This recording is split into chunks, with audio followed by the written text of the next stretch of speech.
It's taken a long time. There we are. We've already had complaints that we weren't on air, and I'm going to blame Bruce. That's what I'm going to do. I'm going to blame Second that. Bruce. Apparently, it is now 2100 o'clock around the world, and it's all that's also Bruce's fault. Everything's Bruce's fault. Well, hello, good evening, good morning, good afternoon, wherever you are in the world. God, people are moaning, but there's no one watching yet for their time o'clock. Oh no, there they are. There's the person now. Well done, viewer. You're here. See, now Hey, it's 21. don't address the viewer directly. He'll leave or she'll leave.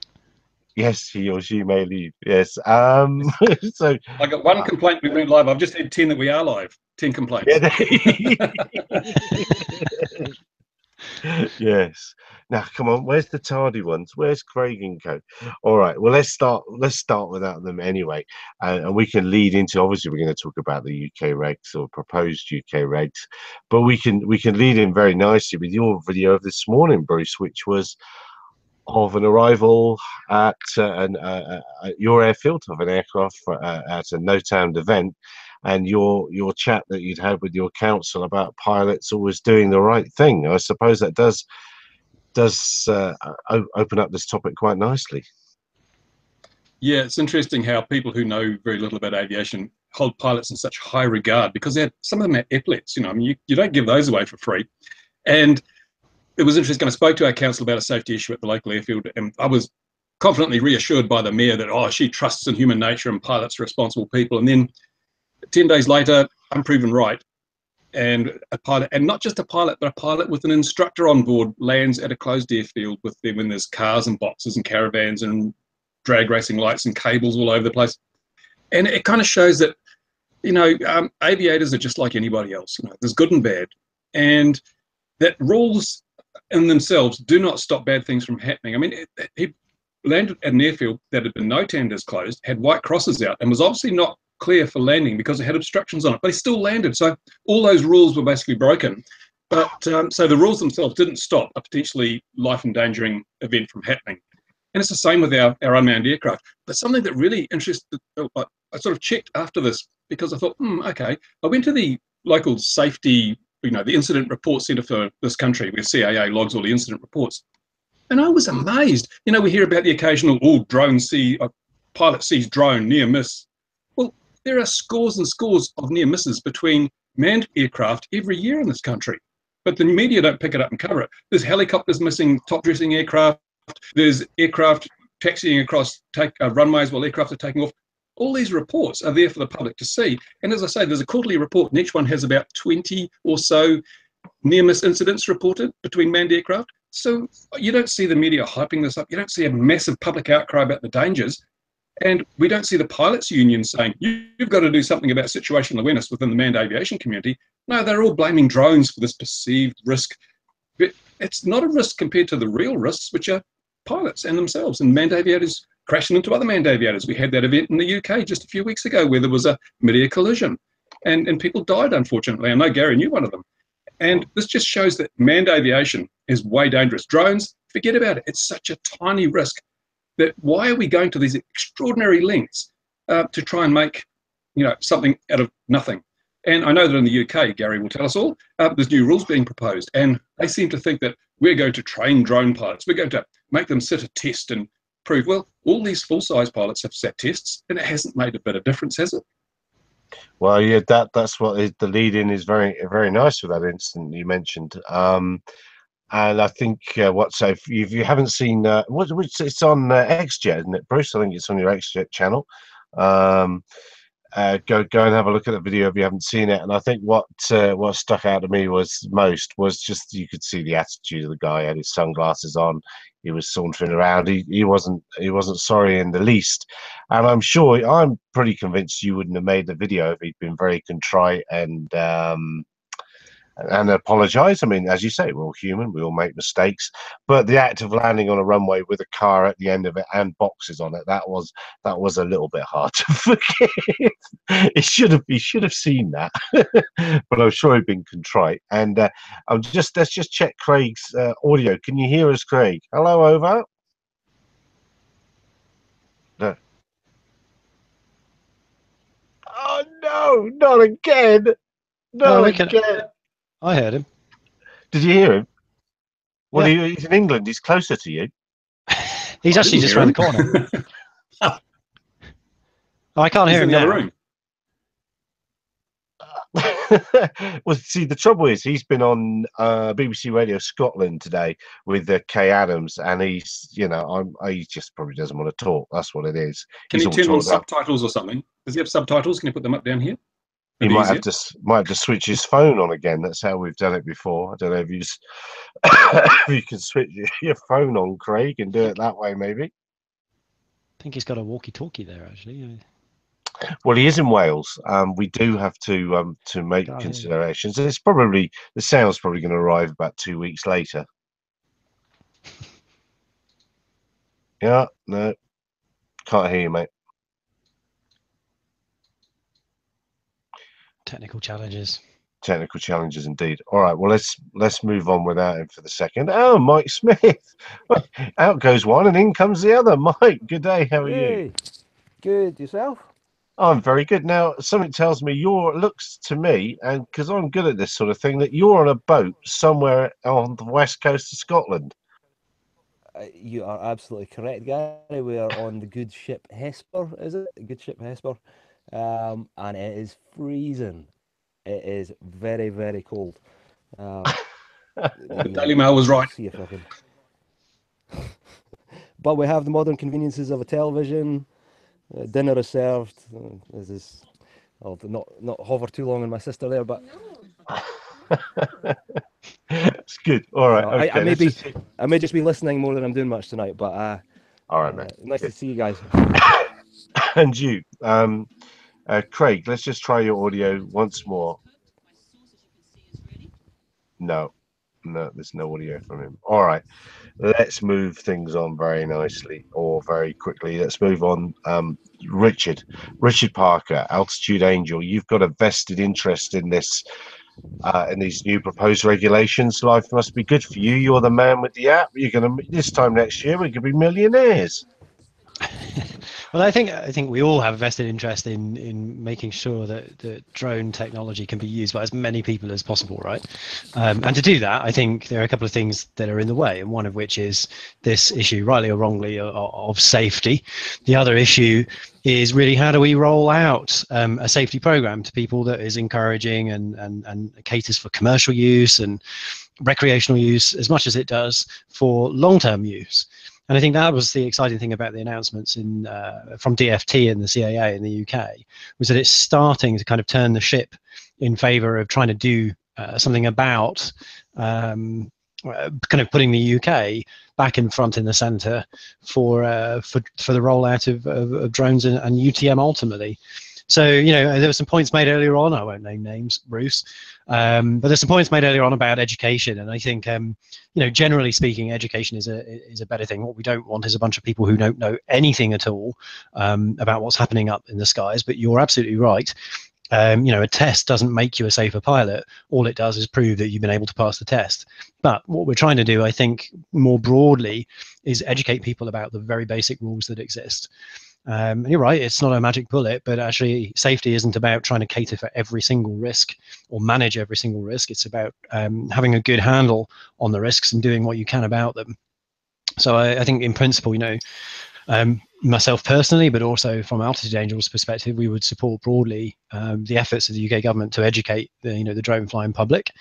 And I think that obviously then brings us into issues like registration, and we were very pleased to see the two kind of being offered together. What we didn't want is a registration system that doesn't offer anything to people.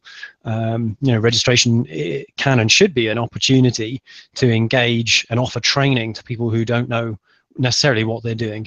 So I think that's it's a great starter for 10. Can anyone hear me? Good. Yes, very, very quietly. We can hear you. You have to shout. Can you hear me now? Yep. You're very muffled. You're in the bottom of a fish tank or something like that. I'll put a microphone in and see how we go. All right. Okay. To halt Richard's flow there, so I'll let him continue. That was good. I pause for breath. I've learned Okay. that I need to yield the floor occasionally. Okay, I've got a microphone here now. Can you hear me? I've got an ear set. Is that right? Yeah, I that's can hear better. you. Yeah, Right. yeah. Well, you've been on the wireless in Scotland today, so all points covered on the United Kingdom, and I had listened to it. Your bit was very good, very measured, as was Richard's response then. But I thought that Dr. Noel Sharkey, television personality, rather threw us all under the bus a little bit with his mention of ISIS and other nefarious things that might occur. I don't know. What did you think about that? You had Scotland's ear this morning, Craig. Yes, I did. It wasn't so much a discussion. It was more a series of sound bites from invited guests, and I was on first. Obviously, I didn't have an opportunity to challenge Noel. I've met Noel before at a number of events, and he's a well-known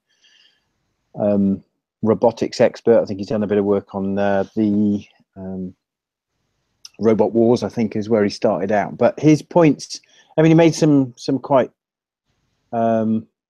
contentious points, I think. He doesn't come. He's not. I don't think he comes from a drone, as in an aerial drone background. I think he was trying to offer a devil's advocate position in that sense. But I don't. I think his point is that drones can be used for bad things, of course. But if you look at cars, for instance, we register cars. We in the UK we put them through a technical test called an MOT. The drivers are licensed appropriately, and it's the same in pretty much every country around the world. But that doesn't mean that those cars can't be used for negative purposes. People still drive erratically, dangerously. They still speed. They still use them for crime, that sort of thing. So it kind of equates to that. Of course, drones are going to be used for nefarious purposes. You only have to look at the challenge that the Ministry of Justice have got with trying to counter drones being used to get contraband into prisons. And that is going to continue. I think it's a challenge for the government to try and address that. I think they recognise that there are benefits and there are threats presented by drone technology, and we've all got to try and address them, which is, I think, in many ways, is why in the drone bill, right at the top of the proposals in the drone bill, were increased powers for the police to confiscate drone equipment if it's suspected it's been used in some form of crime. I think we all welcome that. But Noel Sharkey's, he holds a particular position. I don't think he's going to change from that. But it's just unfortunate I wasn't able to challenge him at the time. Yeah, and the Brian, I tried to get hold of him, the Scottish FPV racing champion. I thought he put his case very well indeed, and put a case for the sake. It was very balanced and fair. I've tried to get the BMFA to come on. I've tried to get the Civil Aviation Authority to come on. Neither team wishes to come out and play and talk this evening about this subject. I'm quite interested that this, to me, as an outsider, it seems to have come out of the blue. All of this, we started getting notice of it last week. Do you think the CAA has been quite heavily involved in this, or is this something that ministers have been kicking around, having looked at what they've seen in the rest of the world? Is that for me, Gary? Is it? Yes, it can be for you, Craig, or Richard, or anyone. Well, I mean, I'm sure Richard knows a good level of information, the same as me. But essentially, I think post the election this year, there was an announcement that there was going to be some changes to drone regulation. In particular, the top point of that was the registration, or the intention to introduce a registration process. We were always expecting some form of detail at some stage. This is the detail. I have to say I wasn't expecting it to come out over the weekend. I thought it'd be a couple more weeks, but I knew it was in the pipeline, and I was interested to see how the proposals would shape up. So I don't know, Richard, if you've had any sort of heads up about it. You were aware it was going to come out over the weekend?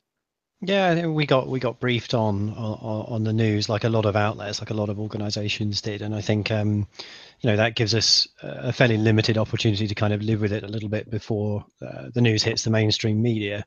But I haven't seen some of the coverage that you've been involved in today, Craig, but I was quite pleasantly surprised at the way that the mainstream media in the whole seems to have reported what DFT are trying to push. And notwithstanding the obvious challenges that education and registration in and of themselves aren't tools that can eradicate bad actors from the system, then I think these are great positive steps. Yeah, I'd agree with that. And Yeah, do we know? Well, this was mooted a while ago. I mentioned it in one of my vlogs that the UK was mooting compulsory drone registration and tests for drone operators, including recreational drone operators. So it's not really new, is it? It's just a formalised, perhaps, what was being discussed earlier. Yeah, and I think we need to be clear as well, right? It doesn't quite yet say what the registration system is going to look like, or what information we're going to collect, or how we're going to register. Whether we'll register drones separately from operators and keepers and all of this kind of stuff. So I think, it's a step in the right direction to say, look, we want to do registration, and now it's a formalized intent to say we're going to do registration. But I think it's incumbent on all the drone flying community now and other interested stakeholders to turn around and say, this is what we want from a registration system, and this is how we intend to use it. And certainly that last part is something we've been massively focused on in Altitude Angel, is saying, well, if you're going to create a registration system, then that registration system should have data that can be passed digitally to other organizations and other applications. Just imagine the scenario: you get your next Chinese drone manufactured drone out of the box, and it needs to be compliant with whatever the registration system is going to be in the country it's being flown.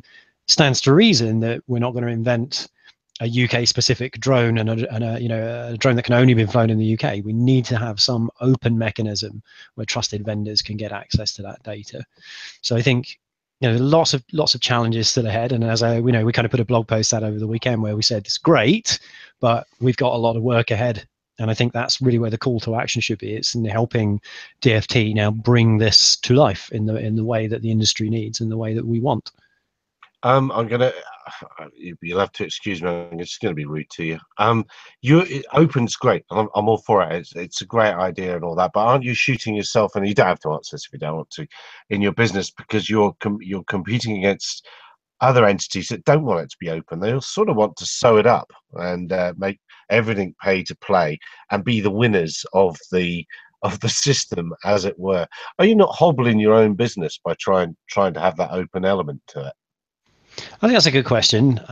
We get asked that to a relatively higher degree, but I think that just means that people haven't really thought through what the implications of a closed ecosystem would be. So if we gave one corporate entity ownership of all your personal data, all your flight data, as well as all of your flight history, then clearly there isn't going to be a particularly altruistic use of that data. We're not going to be improving the safety situation in a nation. In fact, we're going to be monetizing you through another mechanism. And I think unlike traditional industries where you've got a desire by corporations to move straight into new areas and dominate completely, aviation's a bit different. We've got one sky above our heads. So regardless of having 10 or 100 or 1,000 competitors, we've actually all got to come together around a common focal point, which is safety. From a registration system, part of that, or rather from a UTM system point of view, part of that safety question is answered by knowing who are the actors in the system. Now, if we have two companies providing a UTM service in a single geographic location, then ultimately each of those companies, in theory, holds at most half the picture of the airspace, right? So we need to be able to create mechanisms through which people can cooperate and the big companies can share our information. But one of the things we're big advocates for in Altitude Angel is it shouldn't be me, an Altitude Angel, and it shouldn't be AirMap or Unifly or any of the other companies out there that get to choose where that data goes. It should be you, because the data is about you. So by that mechanism, in the same way that you can log into, to use a very simple example, you can log into other websites using your Facebook account. We see an example where you should be able to log into a drone manufacturer's drone, or a drone control application, or a logbook planning application. You should be able to log in with your national registration ID to that, and then you get to choose what data you yield. So I think if we think about it from that perspective, that's a very easy question. For me personally, I would prefer a system where I was in control of the data, rather than some corporate faceless entity that only wanted to sell me ads. That's a very good answer. It's a very good and comprehensive answer. So you're well placed. Part of the post that you mentioned, and if anyone wants to try Altitude Angel, you're very welcome to on SUS News, because Rich has very kindly allowed us to put their map up there and their data, and it's worldwide, and it's a cool thing. And I don't work for him, honest. I don't have shares in business either. But you're running the official app for the National Air Traffic Service, I believe, at the moment. You're the data behind that at the moment. And you made a point in your blog post that lots of people are going to stand apps up, and we've got to be very careful of the data quality that might be presented on those. Do you want to unpack that a little bit? Yeah, so I think, broadly speaking, we're massively in support of the idea of using modern technology to help drone pilots get access to information which can sometimes be a bit difficult to pull together. So I appreciate commercial operators are trained very differently, and perhaps are even ex-aviators, so they're used to dealing with this kind of info. But actually, with the kind of projects that are being kicked off, in the UK but around the world, to create more geographical data, more spatial information, more drone regulation, we're going to need a little bit of help to bring that together. So, broadly, we're in support of the idea that anyone can create a safety app and help to fulfill that need. But actually, at the same time, you've got other proposals in this draft drone bill that are focusing on enforcement options for police officers. So if we play that out to its doomsday scenario, how does Joe Public or Jane Public, the guys and the girls who want to do good, how do they look through their app store on their phone, and how do they know which of the apps that are out there are giving you the right data and the right information, and are also up to date and relevant for you in that country? How do they distinguish those from those that don't? Because if we just look at any successful app that hits the app store, there are 20 copycat apps that spring up in the next couple of weeks. And the trouble is, the copycat apps haven't had the millions of pounds worth of investment that go into making them safe.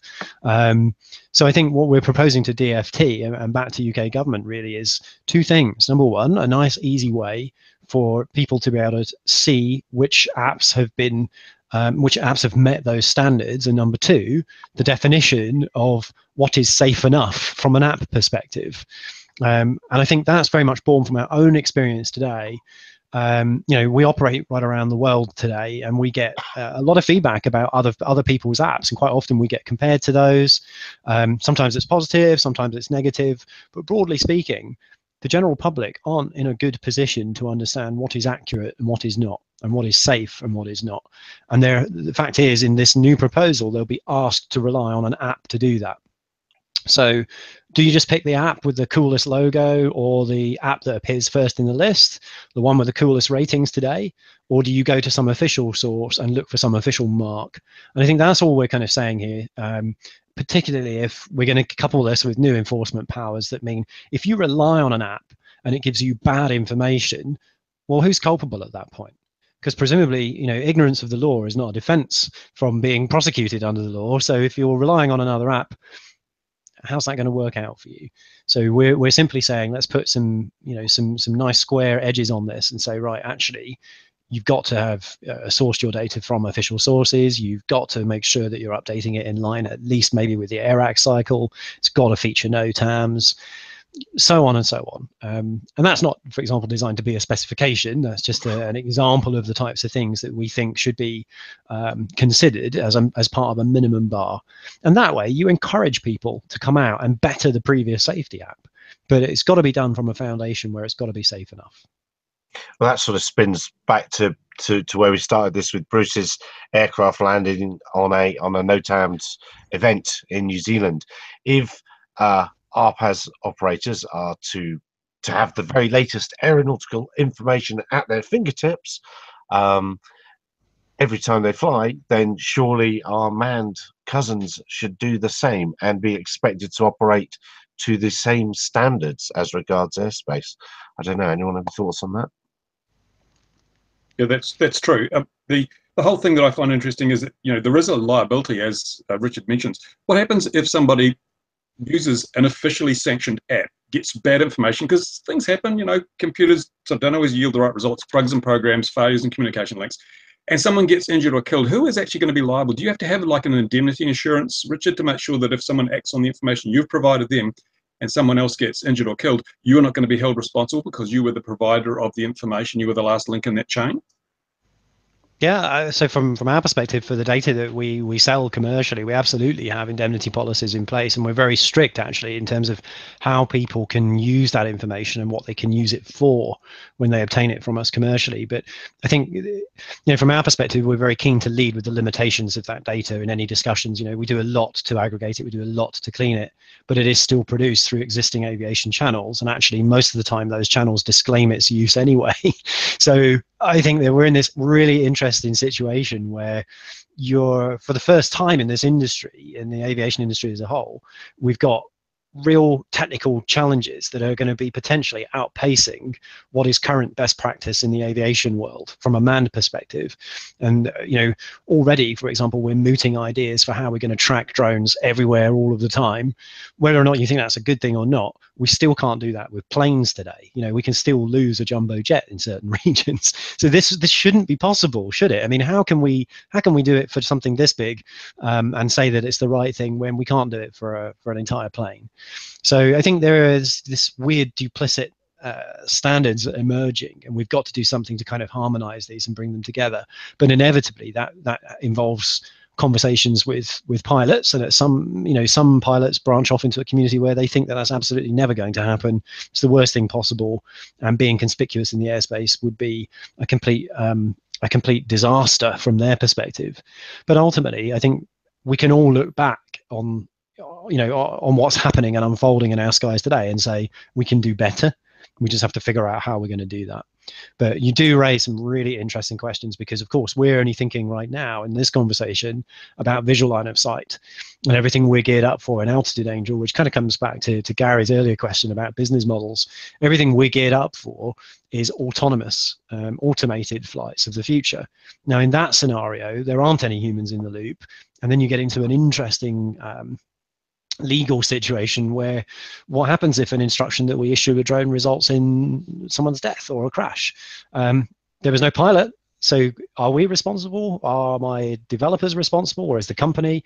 You know, there are lots of legal challenges still to be worked through, but we can borrow from another industry. We can look at what's happening in the automated car industry today. You know, there's lots of similar legal challenges creating precedents all around the world today. So I think we've got so much work to carry out there, and you know, we're just at the beginning of that journey. But you're right, it does start with an insurance policy, and I think it also starts with clearly pointing out where there are limitations today, and that's something I think needs to be a minimum bar in other safety apps. This also harks back to what we spoke about last week too. I mean, we're talking drones or RPAS, but we're assuming that everything's got GPS and it's going to be trackable and that sort of stuff.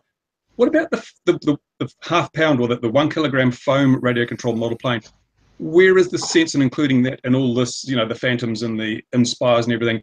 Why hasn't CAA done a better job of defining what a drone actually is? That'd be the starting point, is it? Before they start going into registration and tracking and all this sort of rubbish. What about just defining the problem? What is a drone? Because at the moment, they've just got this big wide paintbrush, and anything that flies and is remotely controlled is a drone. And we all know that that's a really, really bad way to approach the problem, because we have many, many subsets in there, and a lot of those groups are just not part of the risk equation at all. You know, the guy that goes down and flies his foam model in a paddock just on the edge of town, as he has done for many, many years. Why is he now suddenly being required to register, undergo some training, set a test? Well, I mean, this to me is ridiculous. The CAA should be more precise in their definitions, and therefore not affect the people who aren't the problem. Is there anything being done in that area? Is someone saying to CAA, hey, look, your definition needs updating. You need to do the job properly before you start laying down rules? excuse me, well, I was hoping to get the BMFA on to ask that very question, and I hope my experience in the past of the UK CAA is they've been totally on board with model aircraft flying, shall we call it, traditional aero modelling, and they understand it and they understand it well. So that's why I was a little bit nervous in the language I saw from the press release over the weekend. But then we're seeing it from the government themselves, as it were, and hopefully there'll be plenty of opportunity for people to put that.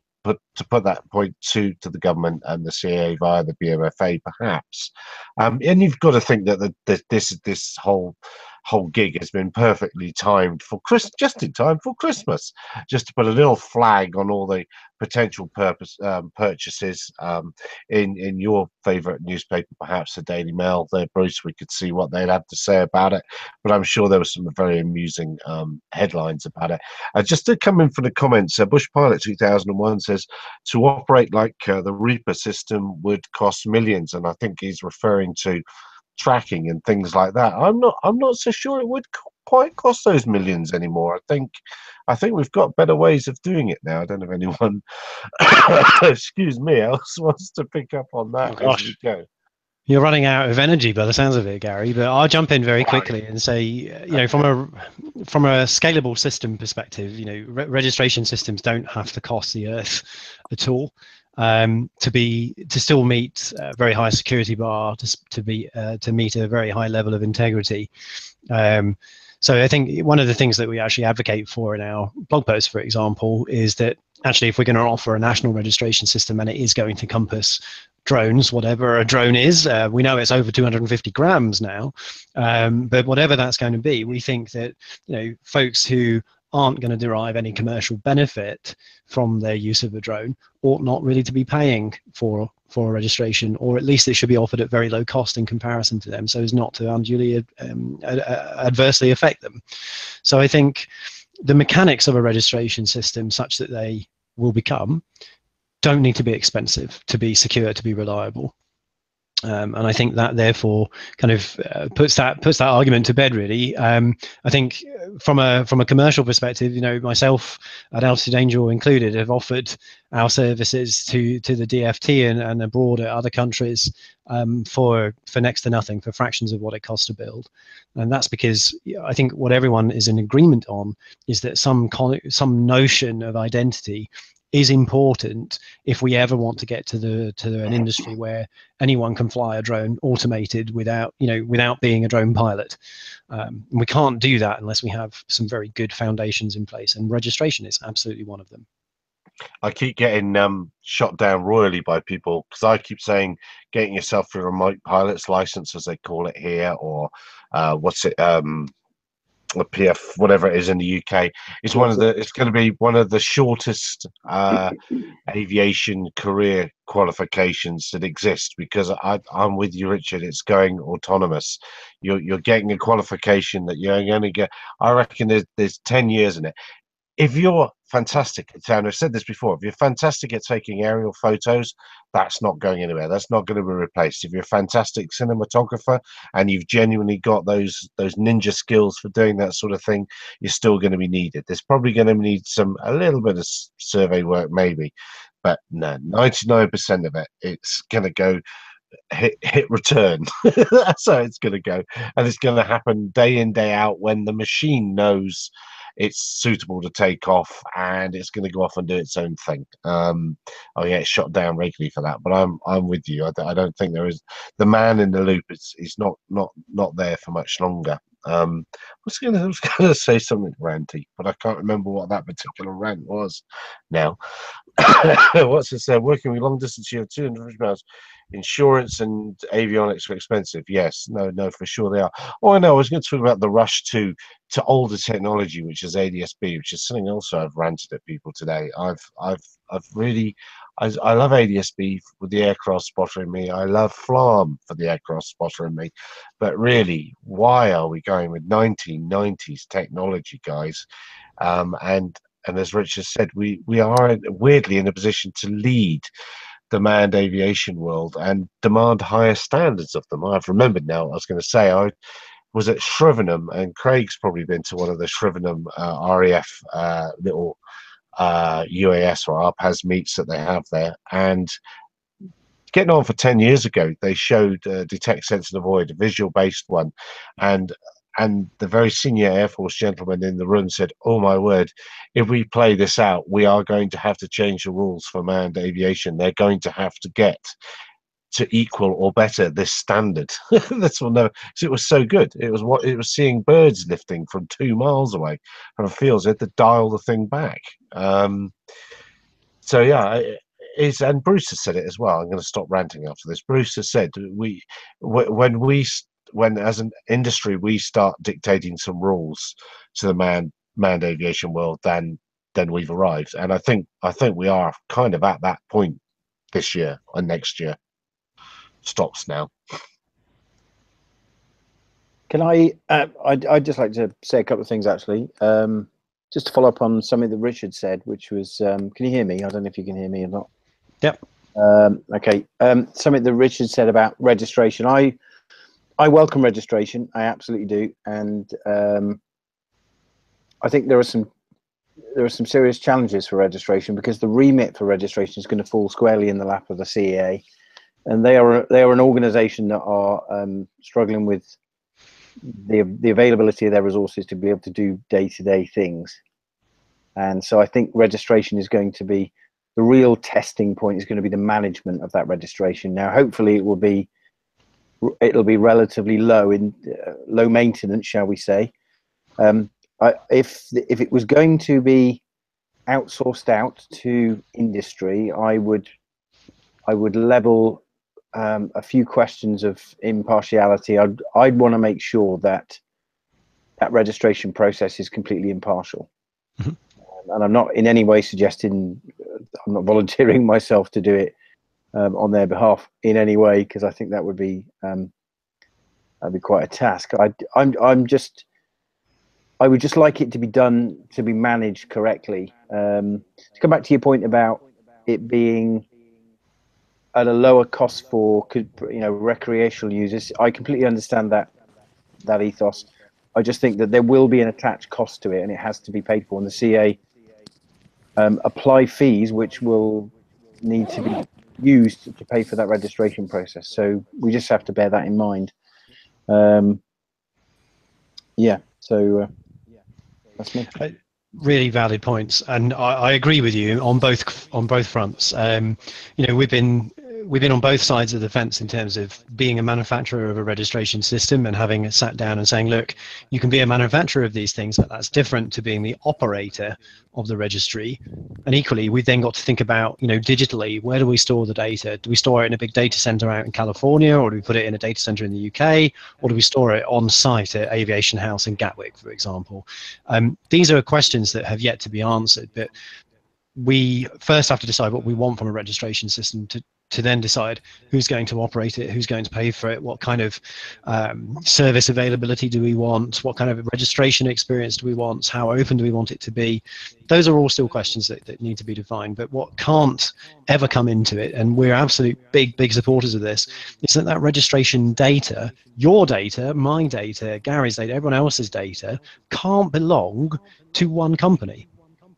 It should be the responsibility and in the purview and the stewardship of a trusted and competent authority. And we've always said at Altitude Angel, we're happy to act authoritatively, but we don't have authority, and that's a very different thing. So yeah. I think if you play that out to registration, then what we want to provide is a set of tools that are good for industry and good for the regulator. And to your other point, any good technical system, regardless of whether it's for registration or anything at all to do with drones, in fact, any good technical system that you deploy should reduce the total amount of time it takes to do the same amount of work. Otherwise, it's a really bad investment. Yeah. And you're right, the CAA is resource challenged, but 99% of what a registry should be able to do shouldn't require any human intervention, providing we can get the procedures and the policies well automatable. So I think if you take all of those into account, the prospect of registration doesn't need necessarily to be one that is something to be concerned overly about. It can be an enabler, and that's what we're really pushing for. And then I think Gary, just very briefly, I want to come back to Gary's point about ADSB. And other such standards. It doesn't usually take long in a discussion about identity and conspicuity for someone to bring up the ADSB topic or the FLAM topic. But those same people are usually the people that have first challenged the group that they're in about the importance of security and adhering to big standards. And actually there isn't a secure concept of ADSB that I'm aware of. And equally, there is nothing in the ADSB specification that ties the thing that is being broadcast, the identifier, to a particular person other than a bit of paper that's registered somewhere. And that isn't really going to work if we're talking about removing all the people from the loop in 20, 30, 40, 50 years' time. But actually, quite apart from that, if we come a little bit closer to home right now, we've already got, big industry, Airbus, you've got Uber, Google. They're building passenger carrying drones, for crying out loud. And those guys might carry ADSB for the foreseeable future, but they're already crying out for different solutions that are more secure. So we just have to come together and say, well, what can we learn from ADSB? All right, it's a broadcast mechanism that gives out some identity, but do we really need to be broadcasting this in the clear to everyone all the time, everywhere, on a frequency that, frankly, you can go and buy some equipment for $30 and pretend to be any other identity that you want to be? That to me doesn't make sense, given some of the challenges those same people are bringing up. So let's work with what we've got. Let's keep it in there. We're not going to change everything overnight. But what we can do is change the things that haven't yet been invented, that haven't yet come to market. And that's why I think insisting that drones, for example, should carry ADSB, even the little toys, that's just, to me, that's a non-starter, personally. No. One thing I'd like someone to do is explain to me what registration is going to do. Now, it was in place in the USA for nearly a year, and I'm not aware of a single instance when the registration data prevented or even helped track down someone who had misused a drone. And I want to know why it's going to be that, why would I have to register to fly this little thing here, which is over 250 grams? Why would I need to register this to fly it in my own backyard, under my own trees, in the safety and comfort of my home? Why do I need to register that?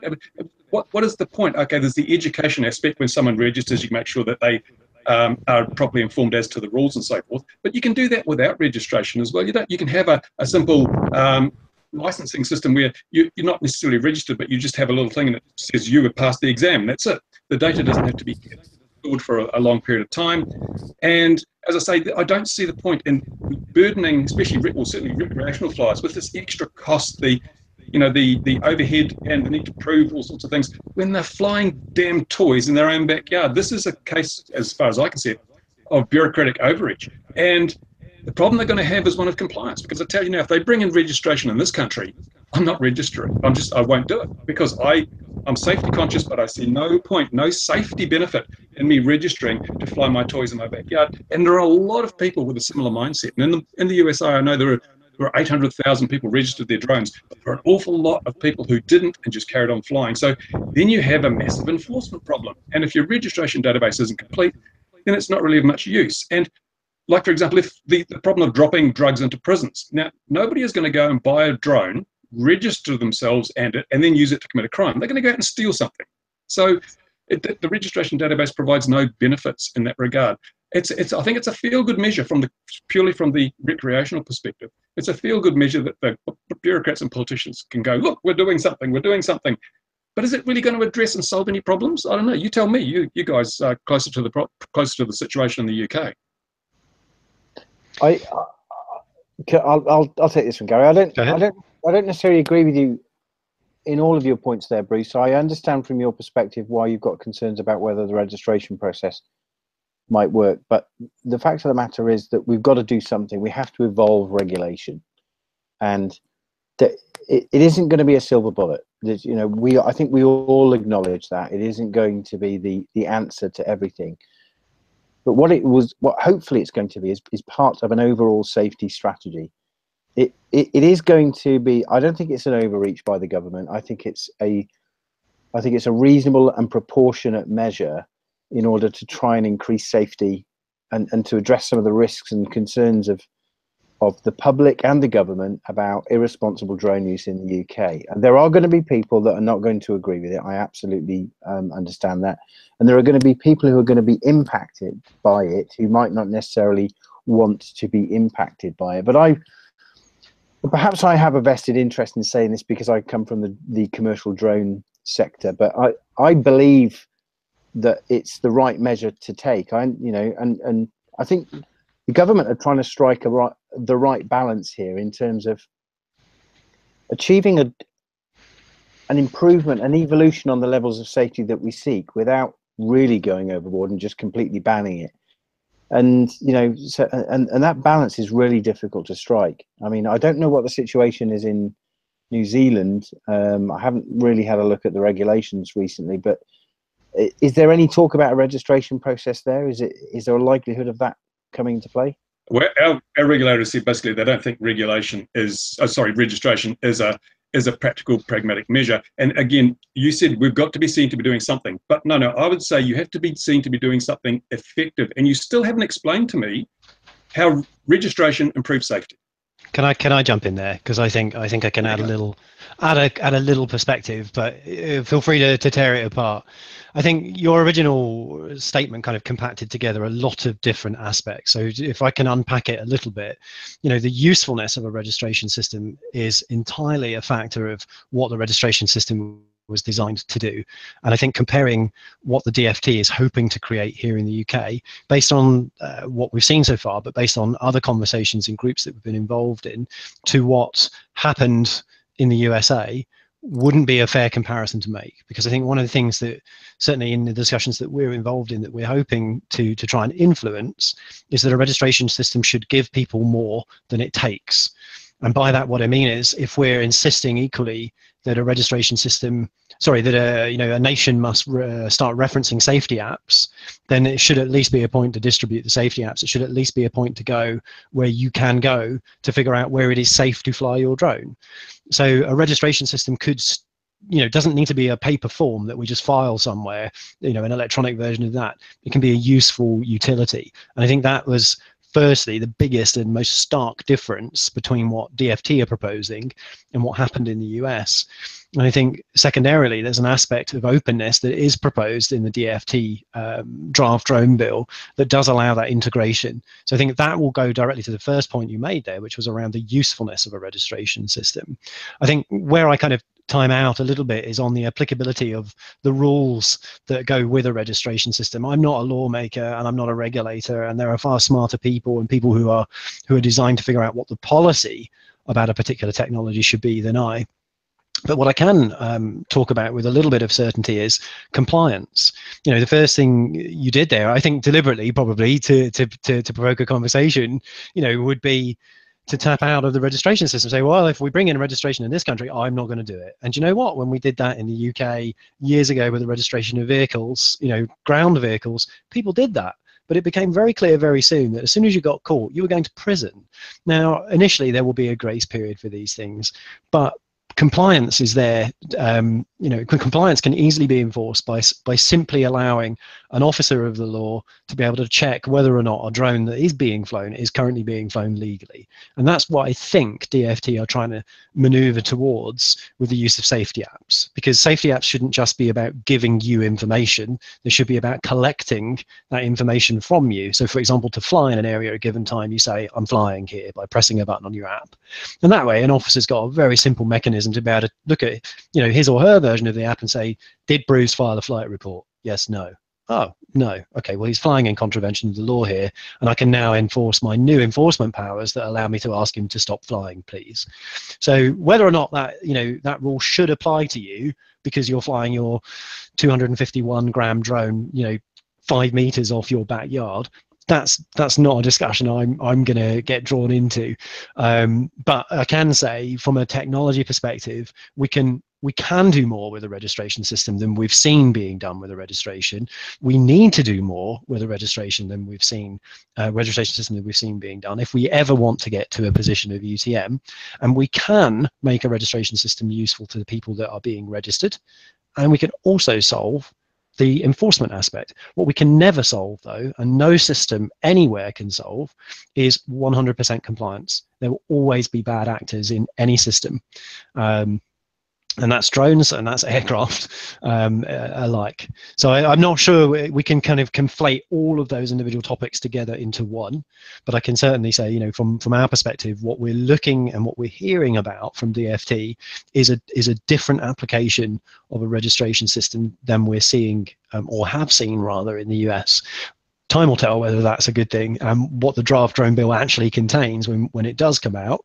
You know, we may have very different views at that point, but we will continue to advocate for the system being a commodity for the people that are using it, rather than just another thing, just another burden that we all have to go through.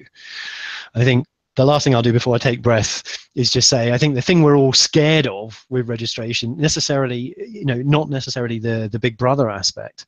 It's just that if you just think about everything you know about an existing registration system, like my interaction with the DVLA in the UK who register vehicles, you know, they can't do anything until I've done the thing I was worried about, the thing that I was hoping to prevent potentially by having a registration system in place. So in other words, you putting a little 6-digit serial number on your drone, what the heck is the point of that? Because the only possible good I can have from that electronic, that stick-on identifier is after you have crashed and done the thing I was worried about you doing. If I'm lucky, I can go in and recover that serial number and find out that it was you to blame. But actually what we're trying to do with a registration system is lay the right digital foundations to prevent that situation occurring, so that we can see that something isn't in the place that it really shouldn't be, and that we can start to take preventative measures before the accident occurs. Now, if we could do that in my car, you know, I'd be really happy. If my car could talk to all the other cars and find out what was happening in the area and find out if there was an uninsured driver nearby and change my route to avoid the uninsured driver, I'd do that, because I've been hit by an uninsured driver and it's an absolute nightmare from a claims perspective. So I think, you know, registration, in summary, should be a good thing, but we haven't seen it be a good thing yet. But that doesn't mean it can't be. Well, that's interesting, because I would find it kind of ironic here. In New Zealand, you're not required to fly, if you're not flying through controlled airspace, you don't have to file a flight plan to fly a manned aircraft, right? So imagine the irony that if you want to fly a 172 outside controlled airspace, you don't have to file a flight plan, but if you want to fly your toy in your backyard, you do. Oh, I don't know how that would go down. Well, this is exactly why I want to see whatever's rolled out in the unmanned aviation world rolled out into the manned world, because there's lots all around the world. There's higher standards being expected of the unmanned world than is of the manned aviation world. They can't have it both ways. The Lanx system in America, that's going to end up being pay to play for RPAS operators. So if they've paid for their time in that little bit of airspace in the centre of town, why can't the 172 that wants to come through and maybe also doing aerial photography? Why isn't he paying as well? It seems very unfair to me. It seems jolly unfair. Just bring your rules on, but let's have a level playing field here. And perhaps that's how commercial operators, because that's where the money is going to be, commercial drone operators, they will eventually have enough leverage. So is the UK then circumventing the Americans having an electronic conspicuity working group, and they're working out how to do their little apps and Bluetooth mentions and this and that to identify, so police officers can identify who that flyer is. So it seems to me, by bringing the app requirement in, the UK's leapfrogging all of that work and going straight to position where they can do that. Is that what's happening? Craig or Richard, do you know? Well, I think any solution for electronic conspicuity that requires a hardware element is immediately going to become out of date at some point in the future. And equally, it solves nothing for the millions of drones that are currently mass produced and out there, or can be built from parts. Whereas an app solution, albeit a different solution, an app solution enables an out of band changeable process that's flexible and elastic to change along with the regulations but still get the same effect. So actually, to go back to Bruce's point, what I wasn't advocating for, just to be clear for all the people watching, was not that to fly your drone in your back garden you have to file a very rich and detailed flight plan, but actually all you have to do is pick up one of the many safety apps that I'm sure will become available and click a button that says I'm flying here, and then the system does the rest to put a 500-meter bubble around you or what have you, and just declare that you're in that location at that time. As we go forwards, and perhaps if you go from flying a 250-gram drone to flying a 250-kilogram delivery drone, and you want to do it in controlled airspace, then absolutely that notion of just clicking the fly now button in an application isn't going to cut it. So I'm not suggesting that we create one rule for everybody and apply it unilaterally.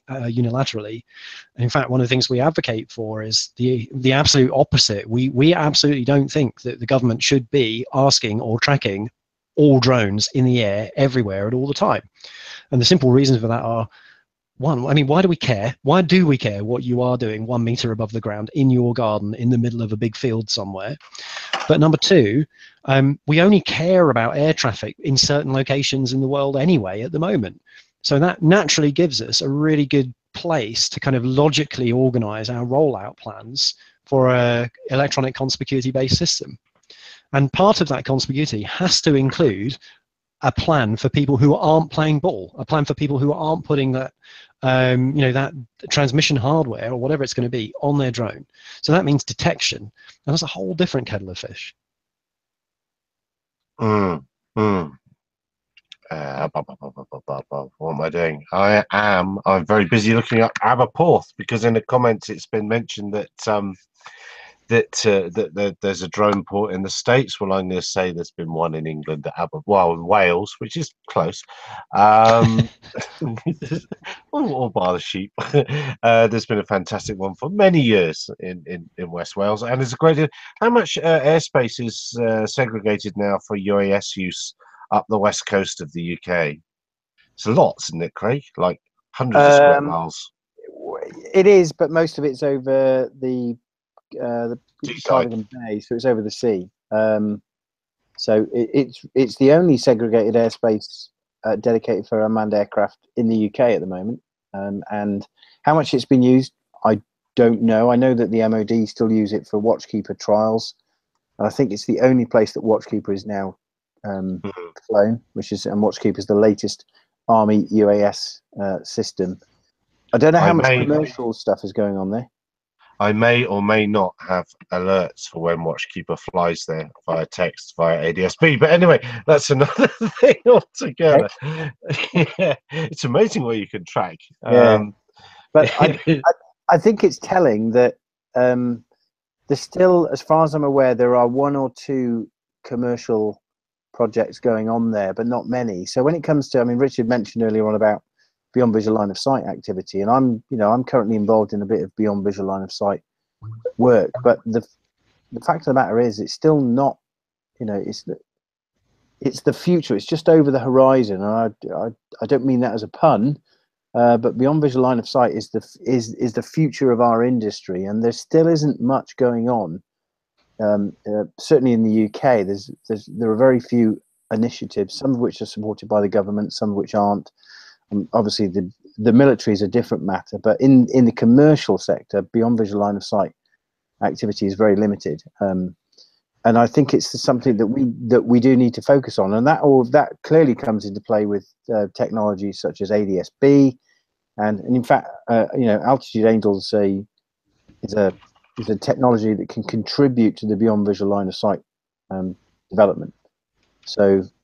Yeah, absolutely, and it's the warning of what's coming. I think it's a timely warning to change the plan is where we need to be going and need to be having our thinking. It's not that we're going to completely just land, but we need to be thinking, no, if I turn left and fly that way for 5 minutes, everything will be out of the way because he's an airliner doing this, that's the daily flight doing this and whatever, or that's a 172 that's generally flies from Compton Abbas to whatever. We followed his last 500 flights, we see what he normally does. The air picture, as it were, the synthetic air picture and intelligence that can be gathered these days is quite extraordinary, and we do have to sort of start changing our thinking to think about that sort of a thing. But let's move back to Bruce's concerns about the registration. I think he's quite right, and my concern about this. So Bruce said, let's make GPS the sort of device by saying this is a drone.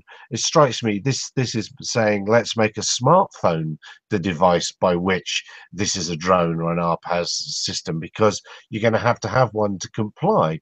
So for my 13-year-old does have one. Perhaps the argument is every teenager, every youngster will have one. But should it well, if it, but you're smarter than the phone, Bruce. That's the difference that you make. But isn't that rather a high bar, having to have a smartphone when I go and fly my model aeroplane?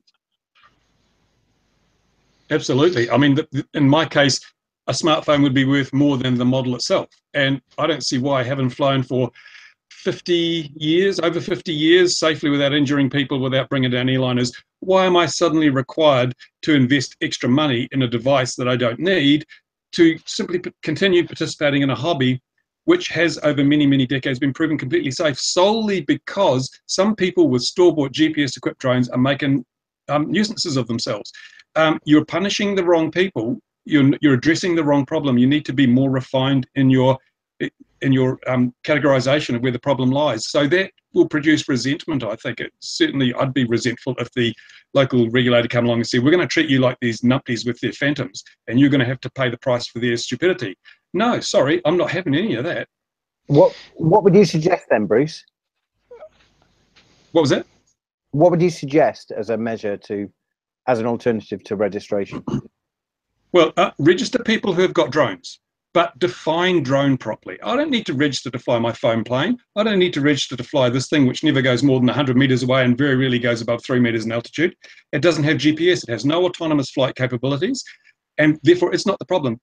Aircraft, this whole problem has only arisen since we got the likes of the Phantom, where someone can come along, open a box, never have had any involvement in aviation or unmanned aviation in their entire lives, open the box, put the props on, charge the batteries, and then fly it. They can position. They're not flying. They're positioning a camera. They're positioning a drone. It requires no knowledge of flight principles. It requires no knowledge of regulation. These people are the problem. The guy that builds his model from, balsa or even from foam these days and has to fly within close proximity because it's small and because it has no autonomous or even self-stabilization capabilities, that person isn't the problem. We don't hear of a scale Spitfire being flown in the flight path of Heathrow. We don't hear about that sort of thing. We hear about Phantom 4s and GPS-controlled craft. They are the problem. The regulators need to just, first order of business, identify the problem and then address it. Don't simply try and address everything and treat everything as a problem, because you penalize people, you create resentment within a community that is not in the least bit responsible for the issues. And if you don't have their cooperation, that's not a good look, because I don't know how many times I have seen people flying drones inappropriately around here, and I've gone up to them, had a quiet word and explained the rules and whatever. I am a valuable piece of the regulatory enforcement network, even though I'm not paid, because I feel it's my responsibility. Now, if they're going to treat me poorly, then it's really tempting to say, well, no longer my problem. The regulators decided that I'm part of the problem. They can deal with these people. And, this resentment thing can't be overlooked. Human nature is something you've really got to know about. Regulation's fine, you deal with facts and figures, but you've also, behavioral science is something that all regulators must take into account. And there's a very real risk that they're going to alienate the very people who could be a key part of ensuring the safety of drone operation in any country. If I'm on here, I think you nail it. Behavioural science is probably half of laying down the groundwork for rules in the future is half of what these announcements are about. But behavioural science is the other half of it. This is the donkey and the stick, carrot and the stick. Sorry. Every Christmas from here on forwards is going to be the biggest Christmas for drones ever. Every single one of them. And every year the government's got an opportunity to condition the new crop of drone users to flight safety issues, to registering, to being responsible, to being accountable for their actions within the greater community. So part of it is about actually laying down the technical groundwork, storing data, who's responsible for it and what happens to it. But the other part of it is is just the government. Most of society is pretty much self-policing. You lay down a set of ground rules and you say, here's the bloke that's got the stick if you get out of line. Part of this announcement is going to be about that. It's about social science and making sure that this year's the group of people, each year they've got a new chance to do it. And each year you take another step forward on how you're actually going to do it. Hopefully the measures are sensible and work and are practical and cost effective and all those things. I think Google, Facebook, all those guys are probably going to be leapfrogging everybody else in that respect. You probably just will have to buy into their system. So the question about data security is another one which will come up in the future. But I think a lot of it is about, this is about social science. This is about conditioning people. It's a big part of it when they make an announcement like this with quite far-reaching measures and on tiny machines, toy machines. It really is just getting the kids to know what the basic rules are, I think.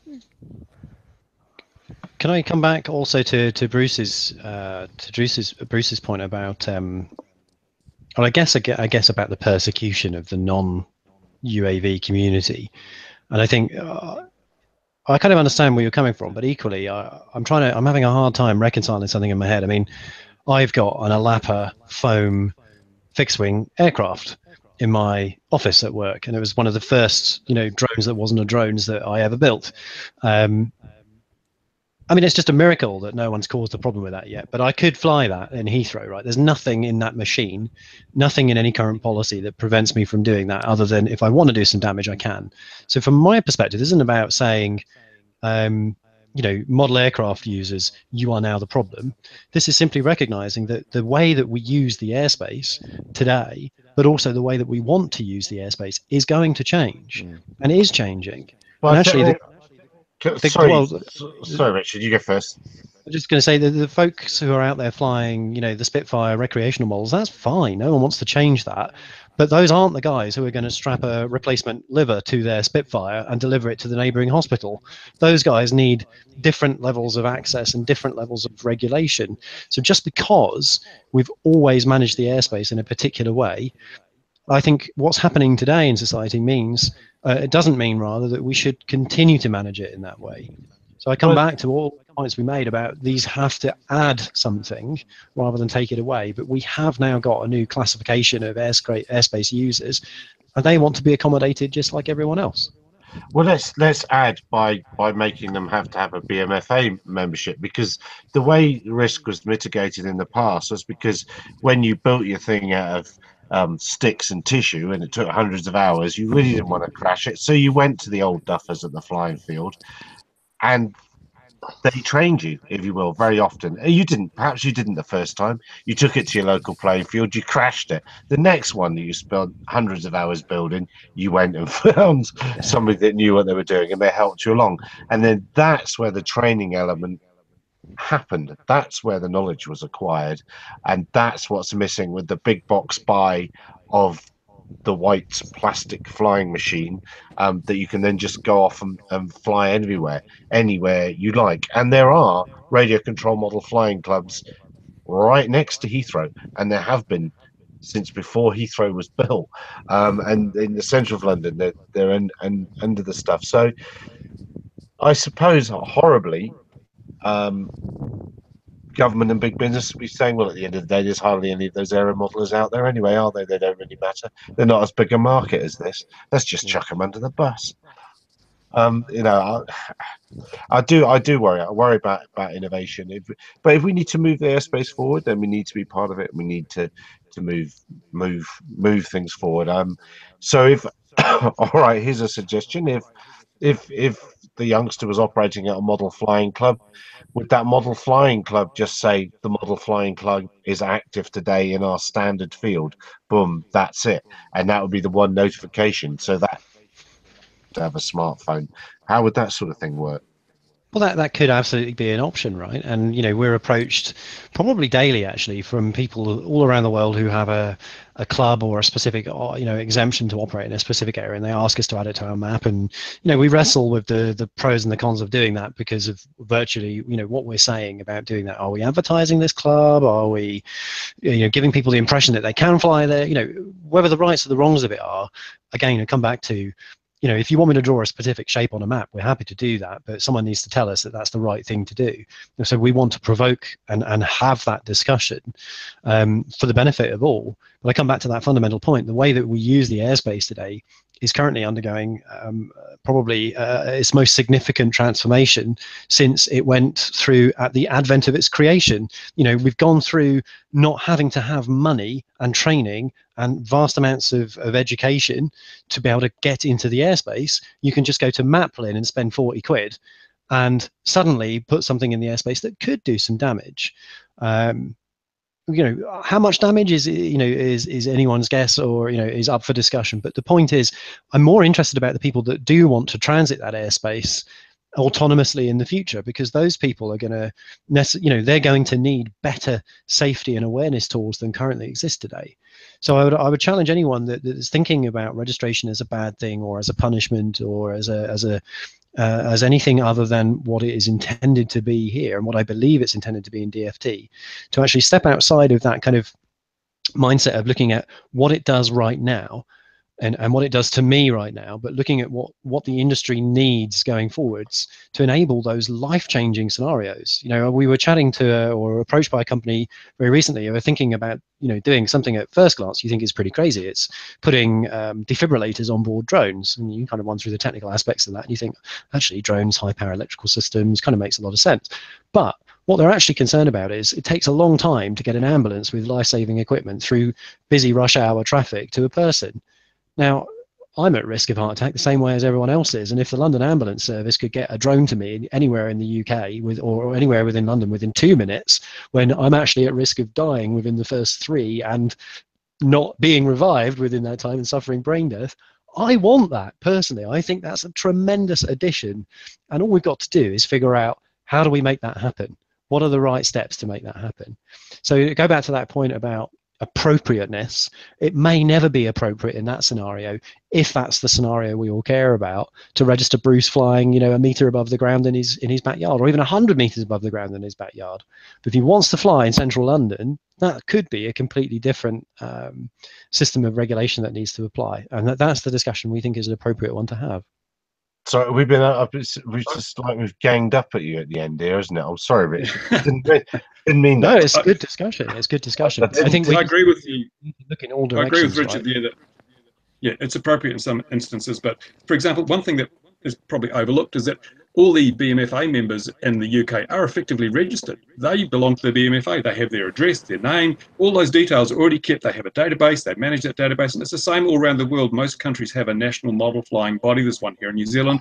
I'm registered with them. They have all my details. So why are model flyers, traditional hobbyists, effectively going to have to register twice instead of just once? Why can't the CAA just go along and say, right, we'll basically endorse certify your organisation as a sub-registry, and your members will not have to register with us because they register with you, and if we have any problems, we come to you and get the information. That saves doubling up. It saves a huge amount of expense on the part of the CAA, and it means that people like myself, if I was in the UK, wouldn't have to pay twice, because I already pay an annual fee to the local national model flying body. Why do I then have to pay another fee to CAA just simply to duplicate the whole damn thing? I wonder if they're thinking of this. I mean, there's not much information on the press release, but hopefully people are putting their pragmatic hat on and looking outside the box and seeing how they can not only produce registration, but produce a fair, streamlined and efficient registration system. And I think sorry, after you. Yeah, sorry, Bruce. I think you make a fair point, but my understanding of the CAA's position on the BMFA is that, and whilst the drone bill proposals are not clear on how they're going to make a sort of a differentiation between commercial and recreational drone users and the radio control model community, I think that they will probably make some form of accommodation for that. I genuinely do, because the BMFA are are a known entity at CA level. They are respected. They've got a considerable member base. They operate in known sites. They operate safely and have done for many, many years. And I think, again, whilst it isn't made clear in this proposed drone bill, I think that there will, I hope, from a commercial drone perspective, I hope that there will be accommodations for the BMFA.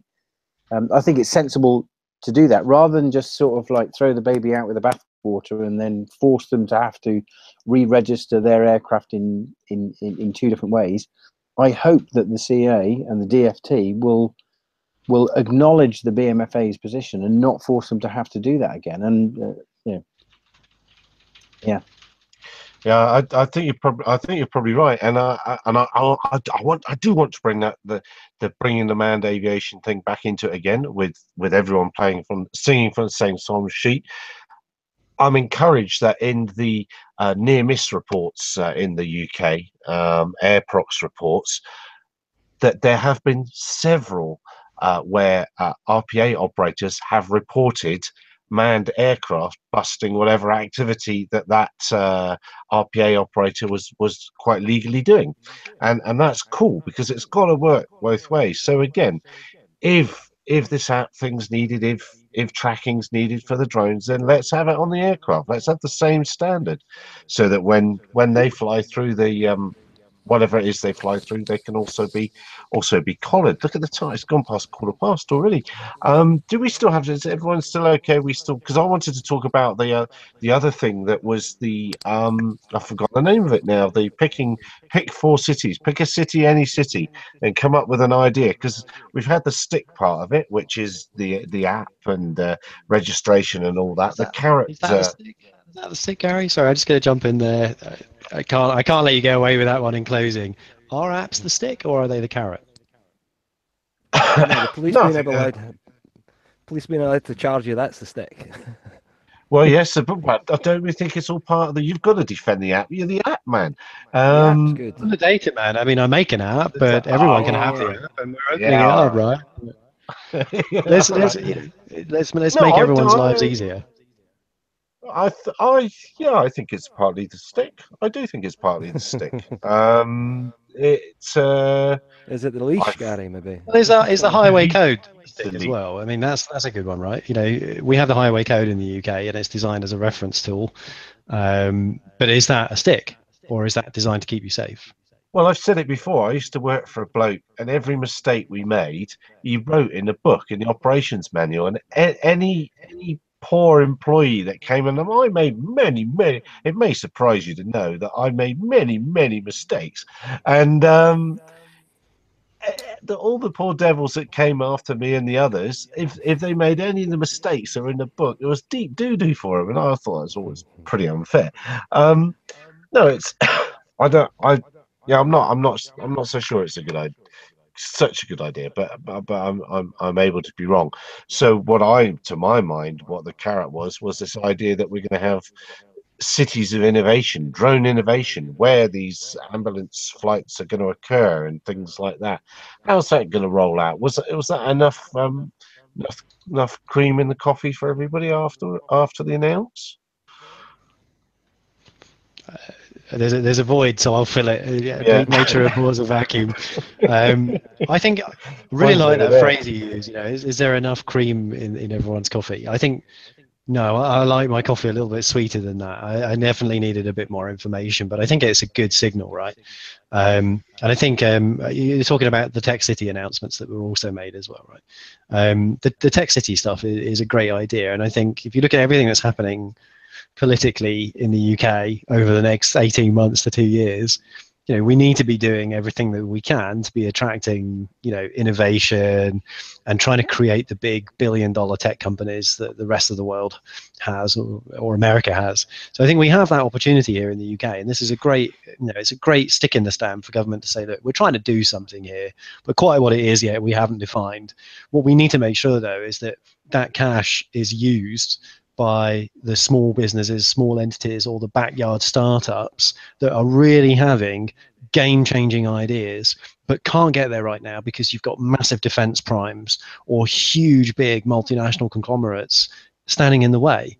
because those aren't the folks that are fighting to innovate and change the world. Those are the folks that are fighting to retain their dominance of it. And that's why I think, we come back to Altitude Angel. We have a saying, drones are fantastic tools. They have the capability to transform lives and revolutionize businesses.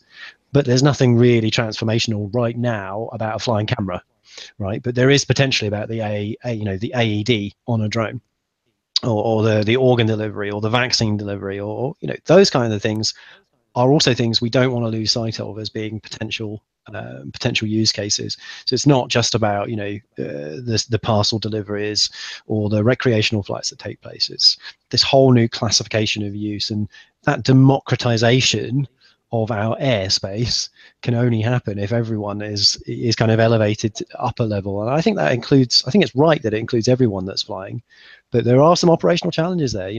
Bruce has highlighted to me the concepts of fairness in registration. I think that's extra important, and Gary did a great job of articulating what happens with model flying clubs and people who have already registered, and should you be made to register again, and all this kind of stuff.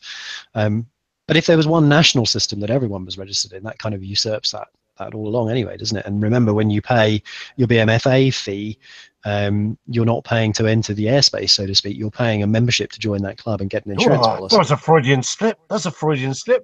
Not paying to enter the airspace. What do you mean? What do you mean by that? What do you mean?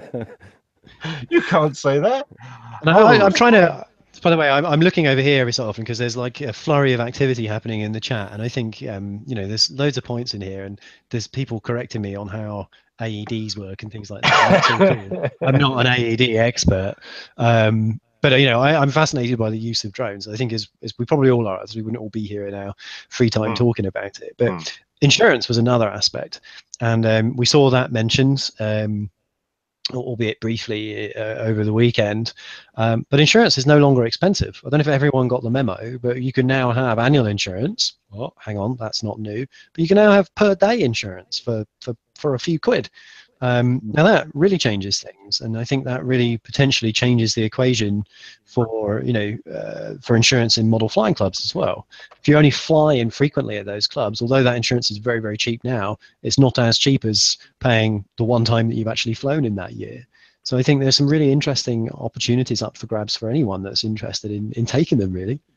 Well, and sure, that's going to then tie into to your app and your permission, and you've flown, and this is when I actually needed the insurance and all that sort of thing. I can see that. I've just seen this comment. Apparently, I've got an LED on my microphone, and it's very distracting. I didn't even know, and now I know it's there. Who was that who said that? Zoltan the Disparate told me. Now I know it's there. It's also blue, which is, as everyone knows, that's the coolest color of LED you can get. All I want to do is just I'm going to keep it in shot now for the rest of the chat. See, what many people don't know is that Richard's actually in Reading, and blue LEDs are probably the most exciting thing that is happening in Reading of an evening, and so's my nephew. Yeah. I've been to Reading. You did right, Gary. Yeah, my nephew's also at university there, but that's another story altogether. Mike's up there on a boat off the west coast of Scotland. I'm from the west. Gary, can I just stop you? I've got to go, mate. So, anyway. Sorry. Yeah. We must stop. We'll go now. Cheers, mate. Cheers, Craig. Cheers, Craig. Take care. All I wanted to say about these cities of innovation is, why is it got to be a flipping city? Aberporth's in West Wales, and that's got all the airspace you'd need, and he's gone now, so it doesn't matter. We don't need to talk nicely about Wales anymore. But yeah, that's got all the airspace you need. I'm a bit lost as to why they're quite so keen on cities. I'm going to pick tomorrow or the following day. I'm going to pick, and following Richard's thinking there as well, the companies I think that should be part of it, and also the regions of England or the UK that I think should be part of this. America's having, the FAA's just announced a very similar thing. been reliably informed. Already 3 of the spaces have been given away of the 5 American. We've heard there's some fairly positive results for a few companies. It's not even gone through the process yet. But yeah, I don't know. Why is it going to be a city, Richard? Not being the person that set that particular policy, I can't really comment, but I think there are some logical, you know, if you're an entity that's got to give away some money, then you probably want to give it away in a place where it's going to have most impact. And I think as a small company like us, for example, you know, we have to attract people to come work at us. You know, we aren't the technology that we put out, we're the people that contribute to building that. So cities are naturally very well, well, maybe Reading is the only exception to this because it's surrounded by a little ring road that is there. Basically, it's where enthusiasm goes to die twice a day. But ultimately, in theory, cities are incredibly well connected hubs. And I think if your goal is to bring smart people together, cities are easier to do that than, you know, the back of beyond. But I agree with you, you know, in an ideal world, it wouldn't really be location dependent, but ultimately we need to get people together in order to create space where they can innovate. But doing that equally in a city, I can find another case against that, which is cities are some of the most expensive place to rent and purchase real estate. And if you're going to bring these people together, they need somewhere to go. And doing that in a city is not necessarily the best place. Oh, you are the king of top answers, Richard. I'm like it. Sorry, Bruce, after you. Yeah, here's another question. Now, if we have this registration scheme in place, what happens to the 7 and 8-year-olds? You know how, what is it, in India, they've banned children from the hobby. In Canada, it's going to be under 16, you can't fly, whatever. Are we looking at a point here where we're just saying, sorry, this hobby is going to be off limits to children? And because really, if you've got the kid has to have a smartphone, they have to understand all this new stuff about airspace and that sort of crap. You know, oh, I'm sorry, but you can't be trusted to fly a toy plane, you know, until you're 16.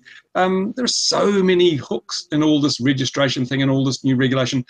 And those hooks need to be applied to a fun, harmless hobby that kids of all ages have enjoyed for years and years. I really think that the regulators do not understand the culture of traditional model flying, and they probably none of them do it, and therefore they have no grasp on it. And again, it goes back to that behavioral engineering. If you don't understand the people you're trying to control, you've got no hope. Well, Mike was there with me in Farnborough in 2010 when the man who organised the, what was it, 2008? One of them anyway. It had 2000 in it. The man that arranged the UES from the CAA flew a Spitfire in, and he was an aero modeler. Yeah. So he was, you know, he was. They do know. So I have some hope in the UK at least that a degree of sense will prevail, and hopefully the BMFA don't have to jump up and down too much. But look at the time, ladies and gentlemen, boys and girls. It's 1:30 midnight here. It's definitely past my bedtime, and I've taken so much of your time and of our dear audience. Thank you very much for all the comments. Please email me if you've got. Please email any complaints to XJet or RC Model Reviews. But anything positive, or any questions you might have, or anything you'd like to see, or anyone you'd like us to fish out and get on, then please ask away. We have been trying to get hold of some regulators, and funnily enough, they don't want to come on, Bruce. They don't want to come on. I don't know why, but I can't get them on. Wow, well, yeah. Anyway, all right. With that, I'm going to say, cough away. Say thanks, Mike, for joining us on the boat on the west coast of Scotland. It sounds very, very impressive. Richard from Altitude Angel, thank you very much indeed. Comprehensive answers. If anyone wants to try Altitude Angel, it's there under Drone Safety Map, I think we called it, on the front page of SVS News. You can have a play around with it and see what goes on with that. Bruce, no doubt, will have some more interesting stuff from his world, XJet and RC Model Reviews, coming up at the end of the week. So with this, I say thank you and good night. Cheers. Cheers.